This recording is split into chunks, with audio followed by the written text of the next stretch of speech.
Welcome to an episode of the podcast Art Insiders New York. My name is Anders Holst. The theme of the podcast is New York, with a focus on behind-the-scenes conversations with fascinating people who are making an impact in the world of art, design, and architecture. Bob Greenberg is the founder and executive chairman of RGA, an international innovation consultancy headquartered in New York. Bob has been a pioneer in the advertising and communications industry for nearly 4 decades.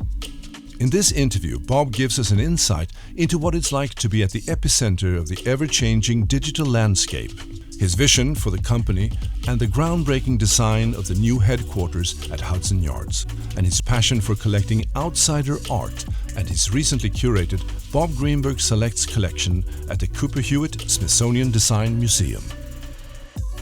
You run a company that has won, I guess, all the awards that you can win, including the Academy Award. You are a Hall of Famer of advertising, marketing, and creative Hall of Fame as well. And your company was listed by the UK-based company Richtopia as the number 2 in the list of 200 most influential PR companies. Yeah. How did you accomplish all of this? I don't really think about the past, and I only think about moving forward. Up until my brother passed away last year was the first time that I really got involved with both interviews and in the process of doing a book on our company, thinking about we're doing archives, so we're putting together the archives from everywhere. We might have had 500 boxes of various things in Iron Mountain, as an example, which is a storage facility that we would have sent over time. So we don't know what to do with that, so we're starting. So I hired an archivist from the MTA, and she's with the art curator here working on getting the archives together. Then I'll find a publisher and a writer and do a proper book. But that would be looking backwards. So I don't do that very much. So I don't think so much about accomplishments. I just keep moving forward. Till recently. Now, how would you describe what you do here? I mean, we've been walking around in your 230,000 square foot office here at the Hudson Yards, a house maybe 800 to 1,000 people. And we've been looking at a myriad of things, and there are big screens. And so how would you describe what you do? I think we've always been a company that's been curious about technology particularly, and the impact of technology on everything, but particularly, in our case, business, and how it's changed communications and it's changed businesses is probably our real expertise. And we're trying to help C-level clients at this point in time, wasn't always that way, innovate. And that's pretty complicated because in our business, the consultancies may focus on aspects of that, but then they don't implement things. So we spend more time with clients thinking about innovations and thinking about how to implement them. And you actually make things here. I mean, that is also one important aspect when I read about the company, that you do prototypes, you create things. Someone said in the video that in order to be relevant and authentic, you actually have to do it on your own. I think it's a critical part to the design of the company that we're making things. Talking about things is probably not our best suit. It's really coming up with design, and we're heavily based in design, coming up with design that then gets implemented which would be the making part. Yeah. So you work with big companies, medium-sized companies, you work maybe with organizations and all sizes. So for the bigger companies, though, what is it that you give them that they can't do for themselves? I think they have difficulty getting outside of their box. And, I mean, that's been a concept around for a long time. Like, for instance, I was going through things today. We've created 4 or 5 digital banks from scratch, including the branding and the building of the bank and the integration into all the systems. And so we're able to think about the impact of banking on millennials and design a user experience that would be appropriate to them and have it be able to tie into all the banking systems. So that becomes a unique kind of complicated integration capability that we have here. You said I studied these the 10 principles of RGA. I found them very interesting, and one of the principles was leave the business model unfinished. And you have done that in the past. You told me before that you've gone through different iterations of it. I think of our company as in a metaphor that might be like a 8-cylinder car. And at different periods of time, first and foremost, we have never been running on 8 cylinders. So the meetings that we had a big one yesterday with the Interpublic Group board that met here, and they're quite a big organization. And in order to get ready for it, which was an hour and a half presentation, we sort of covered where RGA is in this point in time. And it just left me when I went home at night thinking, wow, we've got so much to do. So that's, we never finish the model. And then in the time it takes to work on finishing it, so many things change. So we're back to a 4-cylinder car or a 5-cylinder car, something like that. Yeah. So what does your workday look like? I mean, are you going around here micromanaging everybody, or are you sitting in your suite thinking, or what is a typical Bob Greenberg day? Well, it was very different up until January past when I became the chairman after 42 years, because prior to that I would have had a P&L of all the companies, an integrated P&L, and that was a very different thing than today. So now I can walk around and meet people of which I still don't know most of them. Like at the party that we had, a summer party last night, I said to Korvova, my wife, I don't think I know anybody. It's like, and so now I'm walking around, and what's interesting is I call it a tap on the shoulder. Yeah. And it's a fun thing to do when you're my age and after all these years, to tap some of these people on the shoulder and talk to them. Yeah. And get to know them. And since there's so many people here, it's going to take a while. And then I travel less, but I still travel. So I'm thinking about an upcoming trip that we have to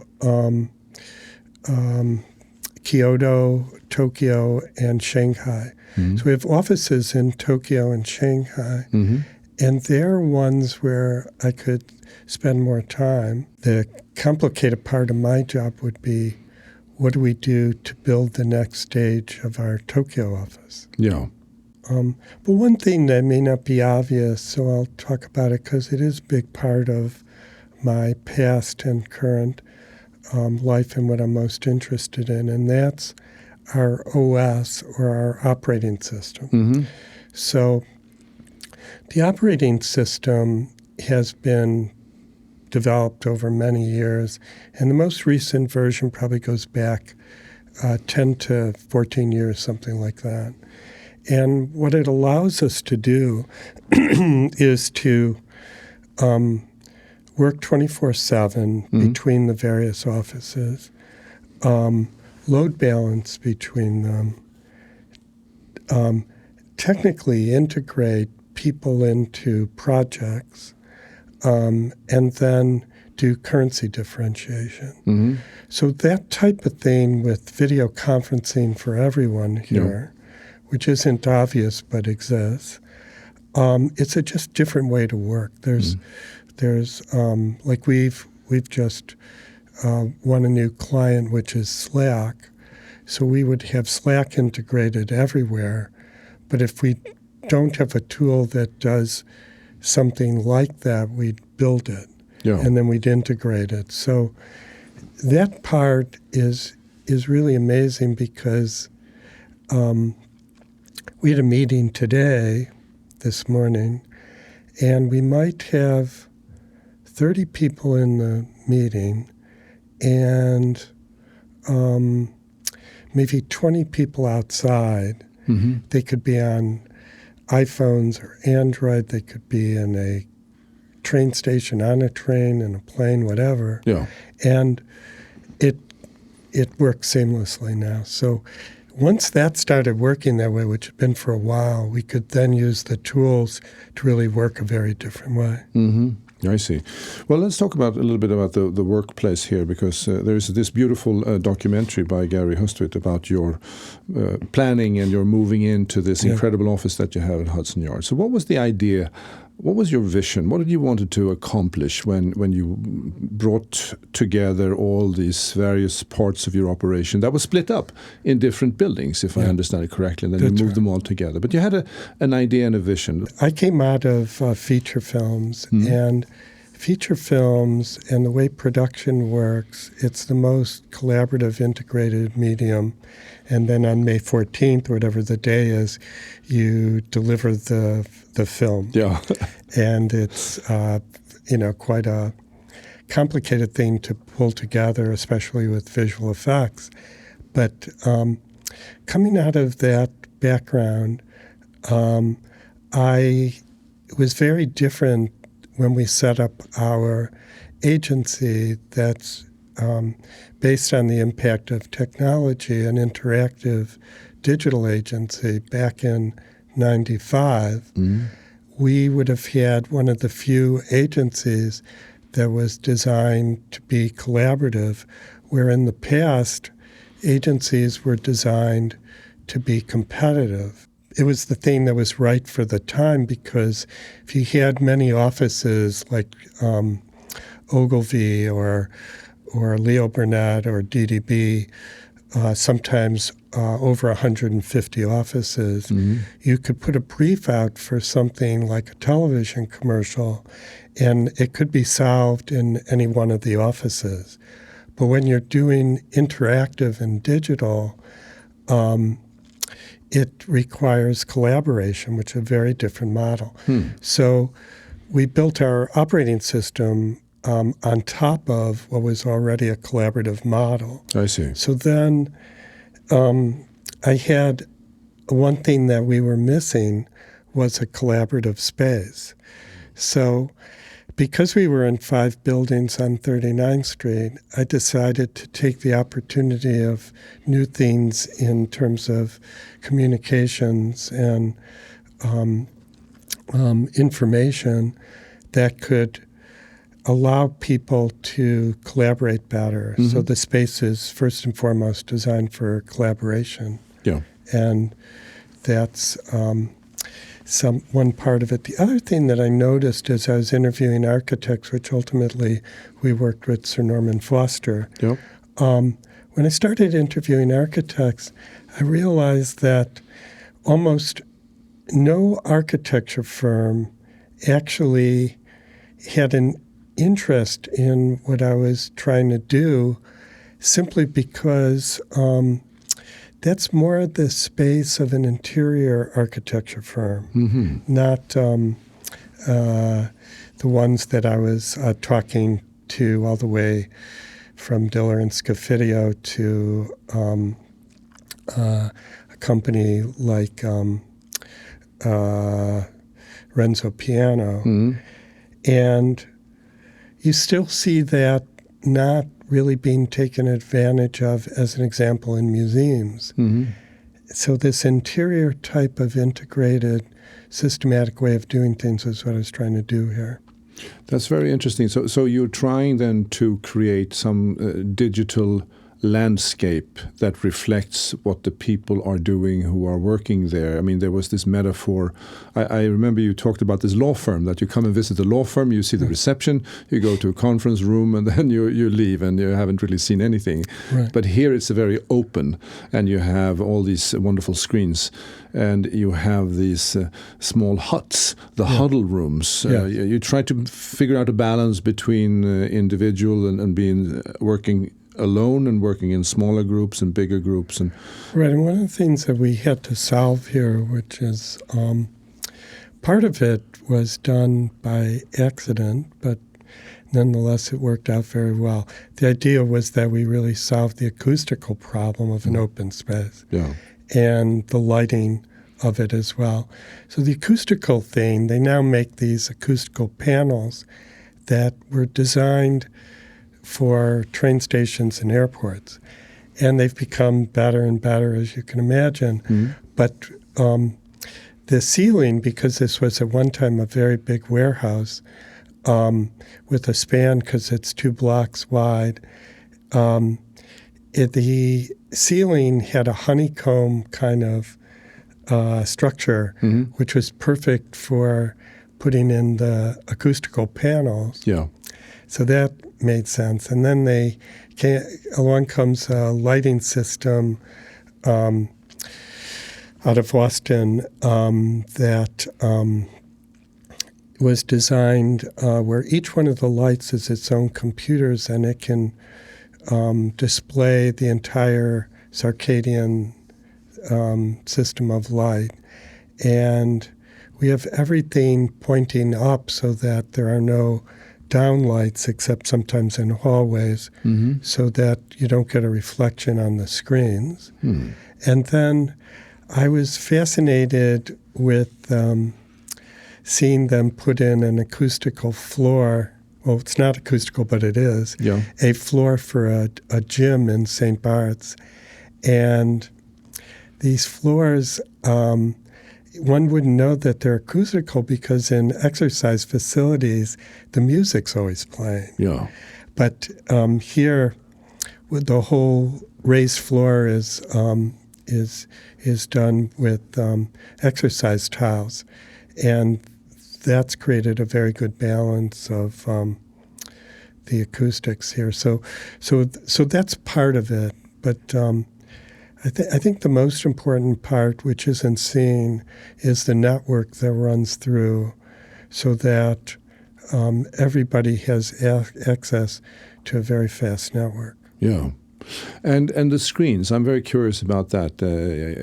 So the metaphor here is like a Times Square or a trading room, that you feel that you're a part of it. I understand that it's very important for you to have an integrative role, so people can see what's happening in other offices, and people can see what's happening in the company and so on.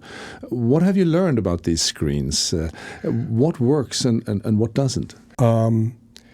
The display of the screens and the size work, but the more important part of it is that we have a whole group of people working on the content, and that's to the point that when you go into a regular office, and in the front of the office you have a series of screens, and they're playing stuff about a company, but they never changed the content. I see.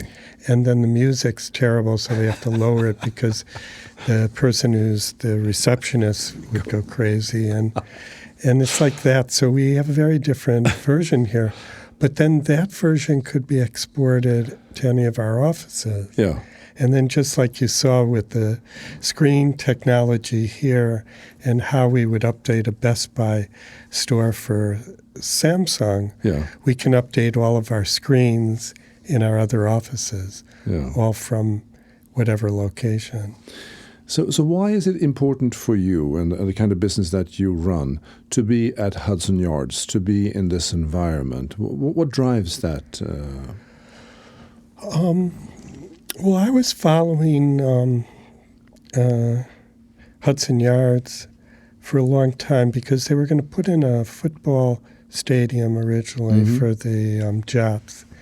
And a couple things. One is I'm so unaware of sports stadiums because I'd never been to one.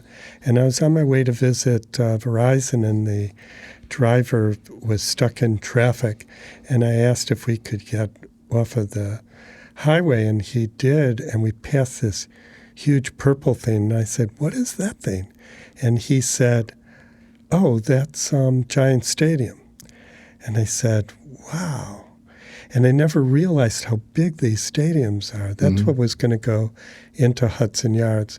So when the bid that I was working on for the city as one of a number of companies for the Olympics failed, then they put in Hudson Yards. Yeah. So I knew that it would turn into quite a amazing new part of the city, and so that's why we were interested in moving here. Can I go back just a little bit to the company that you have and the various parts?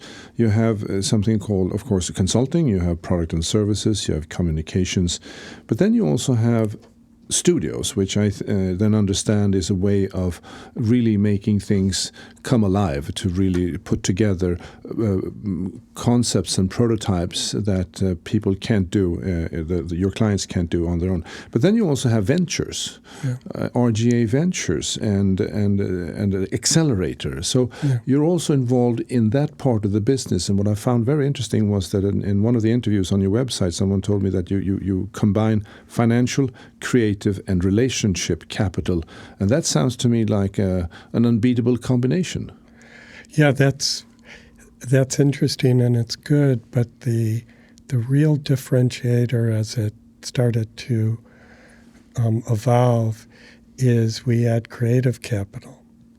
So the kinds of things that we can bring to the 100 or so companies that we've started is all sorts of interesting ideas to help them with their brand, et cetera, creatively. And so we, and marketing-wise, et cetera. So we're working mostly with A and B series companies now. We've created a really good venture company for startups. We have about 5 things going concurrently. It's a little like Techstars, if you know them at all. Techstars, Y Combinator. And it's a bit different because of the creative aspect of what we can do here. I mean, we can help further design their product. We can come up with concepts. We can help with the business model, and we can help with the marketing. So we bring a lot more. And I know that in the venture space, there's a lot of venture capital companies that are starting to acquire creative companies to do similar things. Yeah. But I think ours might have been one of the first.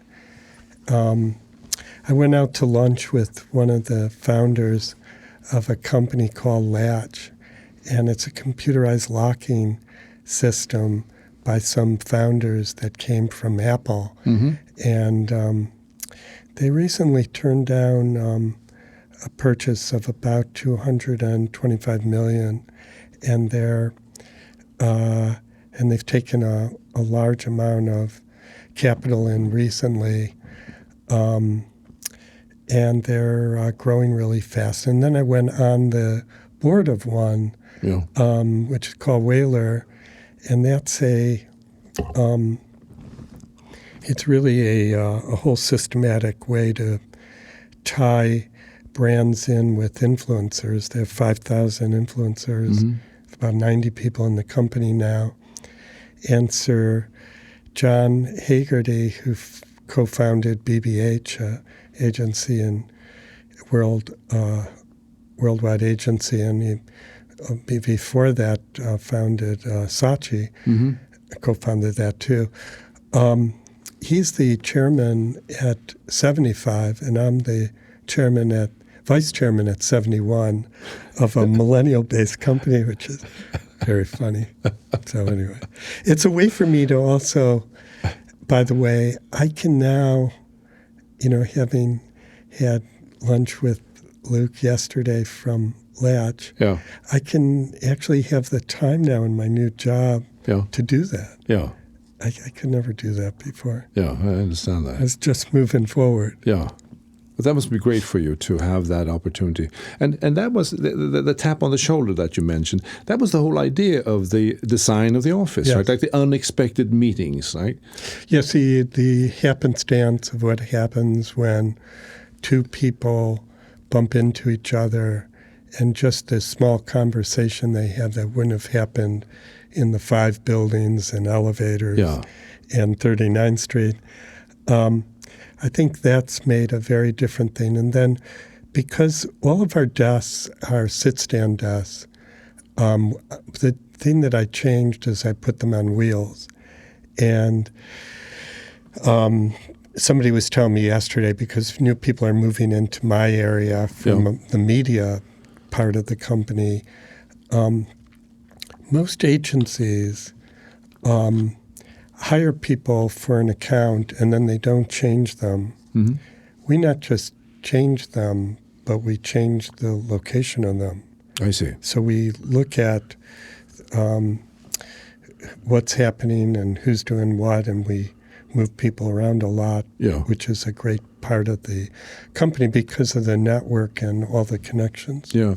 It struck me that there's so much diverse knowledge and competencies in this company. Why did you choose to have all these people in-house rather than working in sort of a network of collaborating companies? What is in your philosophy? Is it so important to have them under one roof? There's a lot of advantages to having them be under one roof. Because we do so many things, having a meeting is just critical. And then having a virtual meeting is also. But we had last year close to 40% turnover. So part of that's because all the corporations, the startups, the tech companies, the agencies, the ventures companies are all after our people. Yeah. And so part of it is we do have people all under the roof, but we wind up having people everywhere because they've moved to so many companies. So we have a going away party tomorrow for one of the people here, Nick, who's just become a VP and one of the top people at Apple. Yeah. So they're moving into these gigantic positions. Yeah.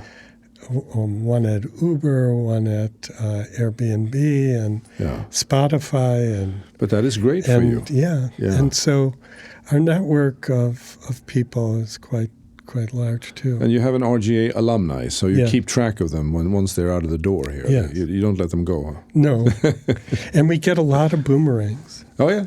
Yeah. So they don't. When you have a 40% turnover rate, they don't actually incorporate the boomerangs. Oh, that's right. So the net effect is... But the net effect isn't quite that bad. It's quite that way.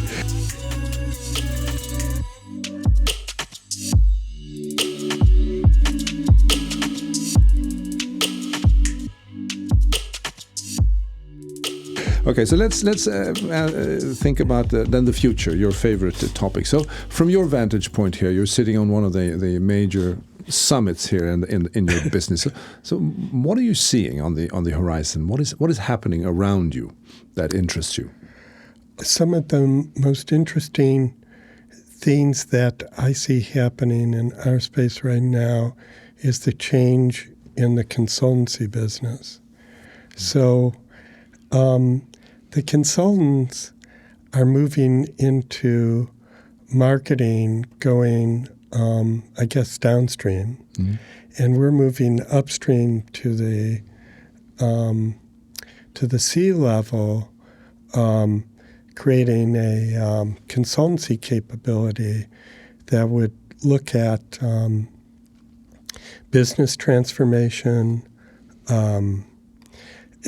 experience transformation, and marketing transformation. So those three themes, we've managed to do some real interesting work with clients in the consulting space, up against the McKinseys, the Deloittes, the BCB, British Boston Consultants, that type of company. And we do really well against companies that have been around for a long time in that space. So that's one really interesting area. The other that I see is in the venture space, we're starting to have a real effect in sports, as an example. And the clients that we have, we're going on our 4th accelerator with the LA Dodgers, as an example.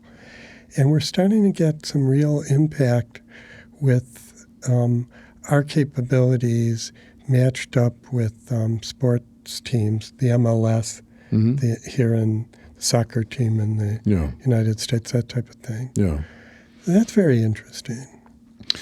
See, what I found very interesting here was that you say something on your website that technology is disruptive. It's like a wave moving through the world, revolutionizing industries and changing how people behave. Design is how we make that technology beautiful and useful and weave into culture, and the result of this process, innovation. And I remember somewhere where you said that an app can change the entire industry overnight. So that must be something that concerns every CEO in every American company, that one day they might be like an Uber or a Lyft or something coming into your business and changing the rules of the company. Do you at all get involved with sort of scenario planning or future planning? All that's no. And how do you do that to your clients? Well, I think the differences between us and somebody else is that we've become expert at how to innovate when a company's been disrupted. So we have amazing clients that are going through such major disruption right now. So we have pre-internet companies and post-internet companies, or what we call new economy, old economy companies. And you'd be surprised how many new economy companies are being disrupted. So they may have had a real lead or even lock on things until somebody new comes along and disrupts a already disruptor. Yeah. So it's a lot of disruption. It just keeps happening, and so there doesn't seem to be a shortage of that situation. I know you've done a lot of work for Nike, and down in Soho you have the Nike flagship store. What are your and you see a lot of innovation going on in that area. People do pop-up stores. They try to figure out how to make it experience based and how to make it interesting. What do you think of the future of retailing? If you go down there, there's a lot of space that are available, for rent. And what do you think will be the end of this? Well, we don't know the end, but I just saw a series of things that we're doing for Nike, and I guess I shouldn't say anything about it because I get myself in trouble. But it's an obvious new area for Nike to move into. Uh-huh. So they've brought us in on that, and their work I thought was really terrific. Yeah. I went to the Nike store, and I go up, and I bought something. One of our brands that we work with is Michael Jordan, Jordan thing. I came back down. Yeah. I went back up again, and I asked the salesperson how they're doing. And he said, very well, and he was talking about that. And then I went back down again, and I went back up again. And I said, well, why are you doing very well? And he said, because we're creating an experience. Oh. And that is the future, because I also, across the street here in Hudson Yards, they just opened a brand new mall. Yeah. And I wish it was successful, and I hope it will be. But I said to Corvovo when we were walking through on a Sunday when I wasn't going somewhere, and I didn't see any bags. So it's like nobody's shopping, and it's mostly tourists and things like that. And really, I think they've managed to create some interesting experiences, like the vessel and the shed. Yeah. But the stores themselves are an experience. But retail's changing. So one of our startups is a company that is interesting, because I was with Shelley Lazarus, who was the CEO of Ogilvy, and now the chairman, maybe chairman emeritus now. Mm-hmm. And she was saying, Bob, have you been down on 3rd Avenue? All the stores are closing. Yeah. And I said, wow.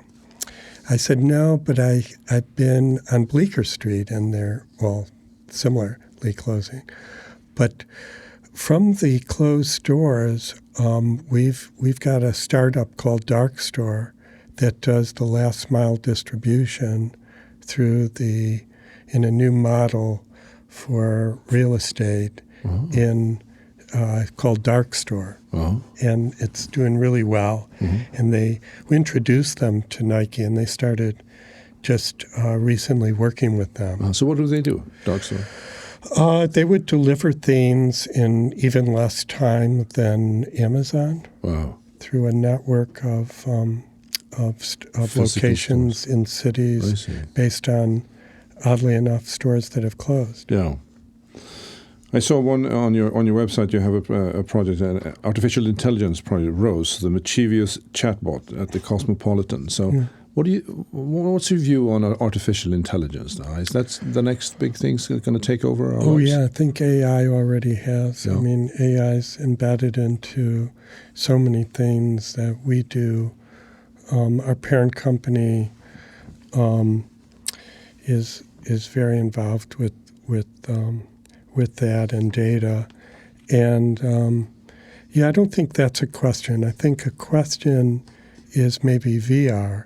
I don't even think AR, augmented reality, is a question. I think VR maybe. Mm-hmm. We work with Magic Leap, as an example, as one of our clients. And in that space, or HoloLens, there's a lot going on. But I would say it's not clear what's going to happen in that space, but it is clear about AI. Mm-hmm.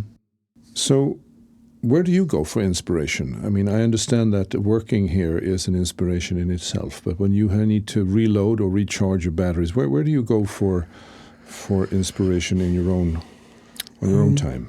Well, as I mentioned recently, Kyoto, because I went to a company which is in the area of fabric and now they've moved more recently into fashion. Mm-hmm. But they're 1,200 years old, and it's only been in the last 8 or 10 years that they've been disrupted. So they've had the one of the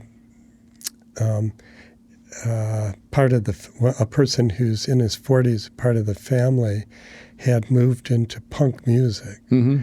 and they had to bring him back, and he's now running the company, and they're trying to, stay relevant after all those years. But just visiting them and hearing the story and seeing the kinds of ways that they're going about changing the company is fascinating to me. So there's so many examples of things like that. Art, always collecting art and design really gives you a very good idea of where things are moving. This Mm-hmm. company does, and meeting people from mainly in the startup world and Mm-hmm. what they're thinking about, even if they're not successful, Mm-hmm. gives you a really good way to visualize some of the things that are changing. Yeah. Well, this podcast is about art, architecture, and design, and we haven't spoken so much about or talked so much about art. Now, you're a collector of outside art, Mm-hmm. outsiders art, if Mm-hmm. that's the correct term. Outsider art. Now, how did that start? It sort of connects, as everything does here, to what I was doing at the time. I was part of, as we were talking about earlier, one of the world's most collaborative models. Mm-hmm. And that was feature films. And we would do feature film promotion, opening titles, visual effects for movies. And I worked on about 400 of them, and integrating with so many other parts of the movie making process. And I decided I would like to get away from that, because a director might be the most complicated job, and then a cinematographer had a whole group of people, editors too, and even photographers.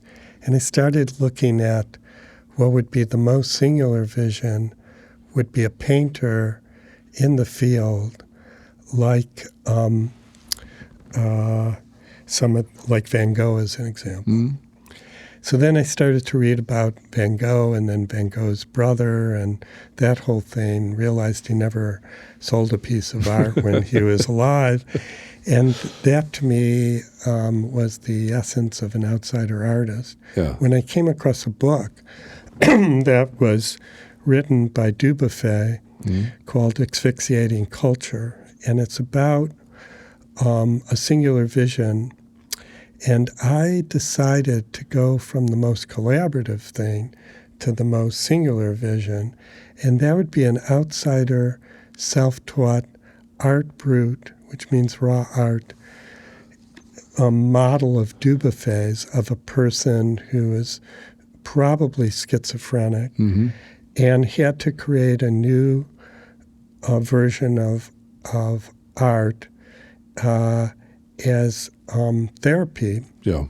and a real need to communicate, and then I started to collect that. So I started in the early '80s, and it wound up to be quite a sizable collection, and now I'm considering, whether to donate, to auction, or to even build a museum. Mm-hmm. And I have the property upstate, and I'm considering small outsider art museum, in fact. Yeah. So, that would be great. How many of those are there around? Not that many. Well, the Folk Art Museum here does show outsider art, and they've recently closed their building, which went to the modern. But the Philadelphia has quite a large collection, and there's a number of smaller museums. The biggest one would be in Lausanne, Switzerland, which is based on Dubofay's collection. Mm-hmm. So there's a big opportunity to do something like that. Mm-hmm. I went on the board of Whaler, which I mentioned, which is a platform for influencers company, and that's one of the startups. And then I just went on the board of Berlin School, which is a school based in Berlin, where we also have an office, based around a master's in creative management. I see. So it's of great interest of mine. I see. And I'll continue to do that. So working in this environment, I guess you are a very connected person yourself. Do you have like 5 cell phones and you're on the Facebook all the time? Or are you not really... No, my best thing is, I'm not proud of it, but I have 43 iPads. Okay. Just simply because they tie into the connected home, which we didn't talk about, but I have very connected, I have 3 very connected homes and 2 less connected, but the 3 that are very connected are running off of software called Savant, and they tie into iPads. I see. So you can control everything from your iPad. You can control literally everything.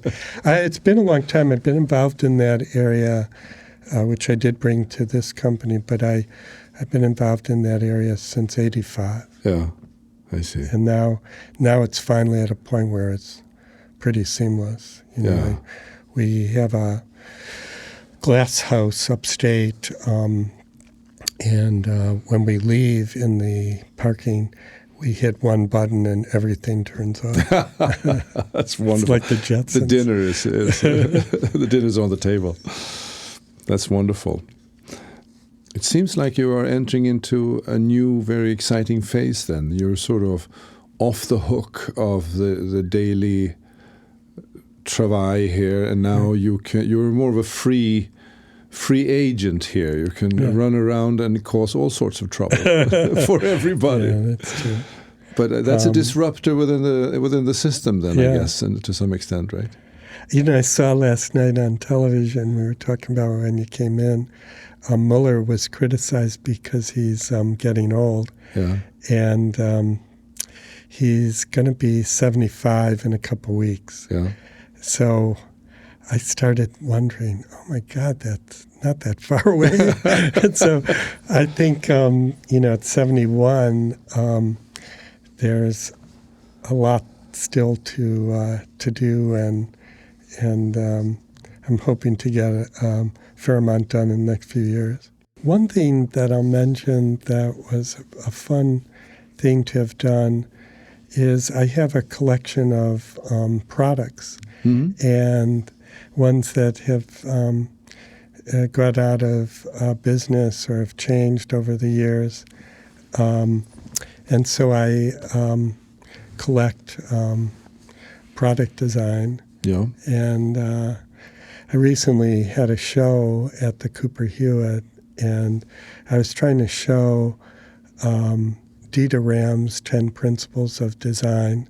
He's one of my favorite designers, combined with the most innovative products that he was working on and others during the time, and then how those got impacted by technology and communications and created, the BlackBerry or the iPhone or the new Samsung 10. And we brought so many of these products in, and I donated them to the Cooper Hewitt, who has a collection, much like the Modern does. Yeah. And I find that to be a fascinating area, so I'm continuing to collect product design. So these products that we saw on the shelves as we moved down here, those are the products that are going to the Cooper Hewitt? No, I had to buy separate ones. Okay, I see. And donate those because they only will allow you to bring in a couple things. I brought in an IWC watch, and I brought in a Ducati motorcycle. Okay. And then the rest of it was things that either they had in the Smithsonian or the Cooper Hewitt, or things I donated. Yeah. Like the first Walkman, as an example. Yeah, no, I saw it was great to see, to reacquaint yourself with all these old. I remember when we were, as a consultant, we had those first Macintosh, right? And the guy next door, in the next office here, he brought a TV to the office. Are you kidding? A TV? It's not a TV. It's a computer. It's a computer, and it was right in the beginning. And then we're traveling all over the world with this, like a hockey trunk, like this is the Macintosh, and with the printer and everything. Yeah.